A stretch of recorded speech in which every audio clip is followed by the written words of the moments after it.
Israel Iran మధ్య పోరు తీవ్రతరమైంది. Israel దాడులకు దీటుగా ప్రతిదాడులు చేస్తోంది ఇరాన్. ఇరాన్లో పలు యురేనియం శుద్ధి కేంద్రాల్ని ఇజ్రాయెల్ ధ్వంసం చేసింది.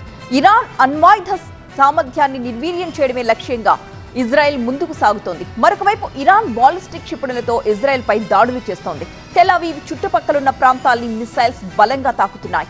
ఏ క్షణాన ఏమవుతుందో అన్న భయం అక్కడి ప్రజల్లో స్పష్టంగా కనిపిస్తోంది.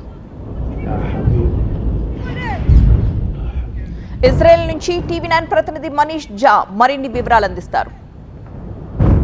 देखिए, सबसे बड़ी बात है कि इजरायल रुकेगा नहीं, नेतन्याहू रुकेंगे नहीं और ईरान से जंग आसान नहीं है. इसलिए बहुत ऐसा नहीं है कि हर कोई सपोर्ट में है, लेकिन सबको पता है कि इजरायल का ये आखिरी कदम है और इजरायल इसको हर हालत में पूरा करेगा. देखिए, जहाँ तक अस्पताल का सवाल है तो पिछले 4 घंटे से मैं वहाँ पर था. ईरान के दावे चाहे जो भी हो, लेकिन सच ये है कि वो अस्पताल था.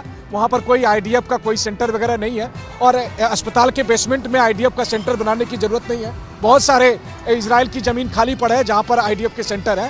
कि इस बार का हमला वैसा नहीं है इस बार की लड़ाई जैसा हमास के साथ था, हिजबुल्लाह के साथ था. लेकिन वो एक बात और जोड़ देते हैं. वो कहते हैं कि सोचो, जब ईरान अभी, वो उनका कहना है कि ईरान जब अभी इस पोजीशन में है कि वो इजराइल को दहला सकता है, इजराइल में इतनी तबाही ला सकता है, तो जरा सोचिए ईरान के पास अगर परमाणु हथियार हो गए तब क्या होगा. इजराइल के लोग कम से कम इसी तरह की बात करते हैं. तो ये युद्ध नहीं रुकने वाला है, और ज़्यादा विध्वंसकारी होगा.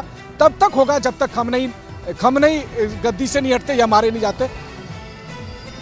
ఇరాన్లోని ఏ మూలనైనా అటాక్ చేయగలిగే సామర్థ్యం ఇజ్రాయెల్కు ఉంది. అయితే ఇజ్రాయెల్ చెబుతున్నట్లు దాడులు కేవలం మిలిటరీ స్థావరాలపైనే జరగడం లేదు, పౌర నివాస ప్రాంతాలపై కూడా క్షిపణులు వచ్చి పడుతున్నాయి. మరిన్ని వివరాలు మా ప్రతినిధి మనీష్ మాటల్లో విందాం. Which have been affected in the last 1 week.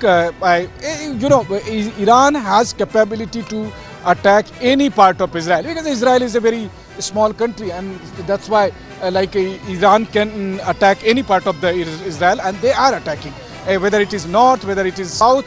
But their main focus is related to Tel Aviv or Haifa or some places where they are thinking that these are very critical infrastructure for Israeli defense or Israeli government. So they are attacking on all those areas.